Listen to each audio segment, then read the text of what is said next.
bờ kè này mà ngoài biển thế nhỉ, đẹp. Có nước có lay câu xong với vườn nhau.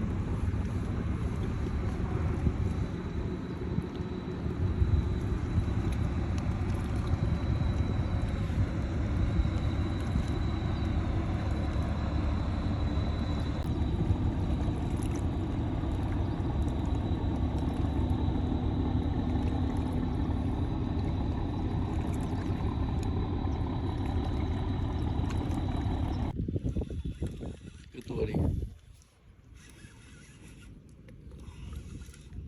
mệt cá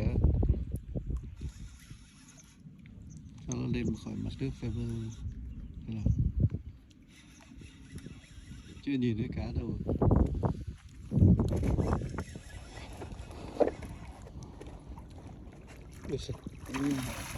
Cứ bình tĩnh cho nó mệt đi, kéo nó vào trong này kẹp.